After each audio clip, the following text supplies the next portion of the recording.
அதாவது நபர் அப்படிங்கிறத விட தேவாதி தேவர்களும் வணங்கக்கூடிய அந்த தேவலோகத்தில் இருக்கக்கூடிய இந்திரன் இந்த கேட்டை நட்சத்திரத்துல பிறந்தவர். இந்திரன் வந்து எதற்கான கடவுள்? மலை, இடி, மின்னல், வானம் எல்லாத்துக்கும் இந்திரன் வந்து ஒரு கடவுள்னு சொல்றோம்.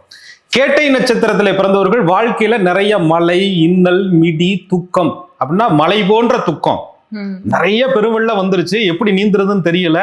அதுல நீந்தி ஒருத்தர் உயிரோட இருந்து உச்சி கம்பத்துல இருந்துட்டு நான் இங்க இருக்கேன்னு சொன்னா எப்படி இருக்குமோ அது போல கேட்டை நட்சத்திரம் வாழ்க்கை என்னும் பெருங்கடலிலே நீந்தி ஒரு நாள் உச்சத்தை தொடுவார்கள்.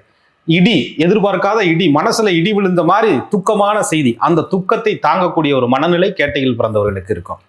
மின்னல் எப்ப அடிக்குது எப்படி அடிக்குதுன்னே தெரியாது, கண்ணு போயிருமா காது போயிருமான்னு தெரியாது.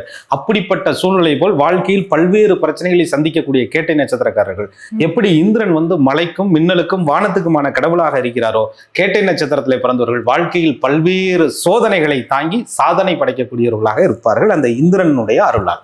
சரி சரி சார், அப்போ இவங்க வந்து இந்திரனை புடிச்சுக்கிட்டா இந்திரன் போல வாழ்வாங்களா? நிச்சயமா. அதாவது எப்படின்னு கேட்டீங்கன்னா, இந்திரன் மட்டும் இல்ல, அது வந்து நட்சத்திரத்தின்படி சொல்லக்கூடிய அதிதேவதை கடவுள்னு சொல்றோம். இவங்களுக்கு பாதம் 1, 2, 3 பொறுத்து 4ஆம் பாதத்தை பொறுத்து நவாம்ச நிலை மாறும்.